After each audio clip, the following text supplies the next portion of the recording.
बाल्टी लेके आओ. ते साप आहे म्हणून पेटवलंय बघा. तर असा प्रकार तुम्ही काही करू नका, कारण तुम्ही काही जरी पेटवलं, एखादा टायर पेटवला, गाईचं शिंग पेटवलं, तरी त्याने सापाला काही होत नाही. हे एक तुमच्या मनाचा गैरसमज तयार झालाय की असं काही आग वगैरे लावले तर तिथून साप पळून जातो. हाँ दे दो, मेरे पास दे दो, तुम मत डाल दो. कितनी देर से है साप यहाँ? मेंढक खाए.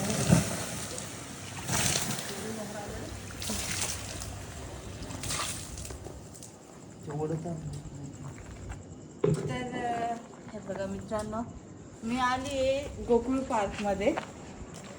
गोकुळ पार्क एरिया हा वाघोली ते बकोली रोडला येतो. आणि या ठिकाणी आत्ता तुम्ही जो साप बघताय हा अतिशय विषारी, नागापेक्षाही खूप जास्त विषारी असा मण्यार प्रजातीचा काळ्या रंगाचा साप आहे. बघा, काळ्या रंगाचा हा निशाचर साप आहे आणि हा खास करून रात्री जास्त बाहेर पडतो. निशाचर म्हणजे रात्री बाहेर पडणारा, रात्री त्याला सगळं शिकार वगैरे काय करत असतो आणि काळा असल्यामुळे अंधारामध्ये दिसून येत नाही. हा साप तुम्हाला कसा दिसला? अच्छा, एक्चुअल में घर में पानी डालने के लिए आता हूँ ना शाम को. अच्छा एक बार गया था अच्छा. ऊपर. ये अंधेरे में दिखता नहीं ना, काला है. आपको कैसे दिखा? ऐसे में बोलूं. ठीक है, चलो. जहरीला है बहुत ज्यादा. हाँ, बहुत ज्यादा जहरीला है. एक कोबरा स्नेक से भी बहुत ज्यादा जहरीला रहता इसीलिए है. तो हमने फिर उसको हाथ नहीं लगाया. हाँ, नहीं अच्छा किया. तर हा काळ्या रंगामध्ये आहे आणि याच्या अंगावर तुमचं जर बारीक निरीक्षण असेल तर तुम्हाला दुहेरी पट्ट्या दिसतील. आणि बऱ्याचदा तुम्ही व्हिडिओमध्ये एक साप बघता, तो म्हणजे कवड्या जातीचा.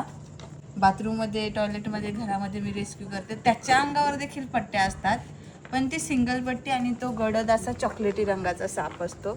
आणि हा एकदम काळसर. ठीक आहे, आता याला रेस्क्यू करून घेते, पण तो खूपच शांत निवांत बसलेला म्हणून तुम्हाला माहिती दिली. आता रेस्क्यू करते. फार चपळ असतो, पकडणं पण थोडंसं अवघडच याला, पण आपण व्यवस्थित पकडूयात. आणि आज माझ्यासोबत आमचा टीम मेंबर अनिकेत आहे, जो की आता इकडे बॅग सेट करणार आहे. त्याने पिशवी सेट केली की मग मी याला पकडून भरते पिशवीमध्ये. अनिकेत तिकडे बॅग सेट.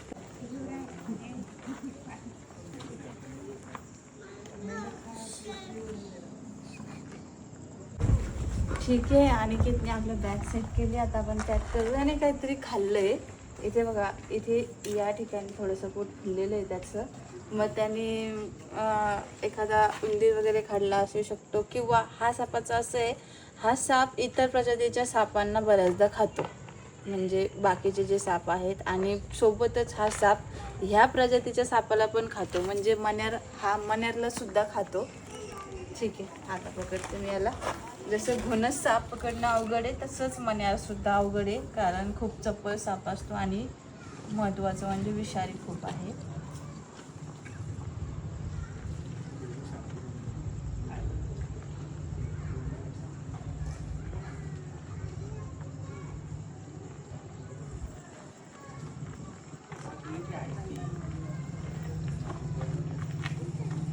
एकदम शांततेमध्ये पकडायचं याला, कारण काय, हा साप जेवढा शांत पद्धतीने पकडू तेवढा आपल्याला सपोर्ट करणार. थोडं जरी त्याला भीती जाणवली तर खूपच जास्त चपळता याच्यामध्ये असते.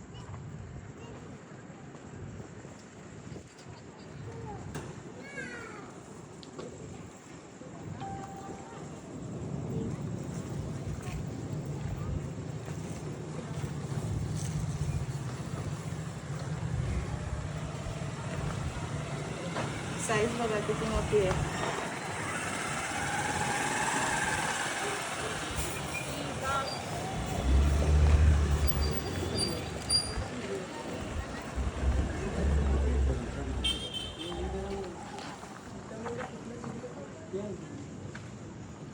बऱ्याचदा पिशवीमध्ये हा जात नाही गेला तर वापस रिटर्न येतो, त्यामुळे खूप पॅक करताना ही खूप महत्त्वाची काळजी घ्यावी लागते.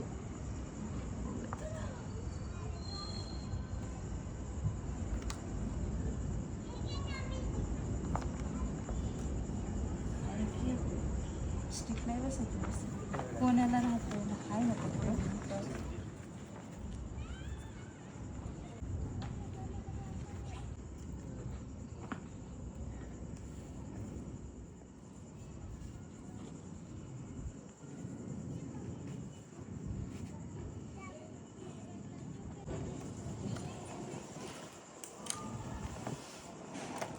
विषारी साप चावलं तर समजत पण नाही. मुलगी आणि मच्छर जसं चावतो थोडं बारीक बाईट करतो. रात्रीचे लोक असं उन्हाळ्यामुळे बाहेर झोपतात खूप जण.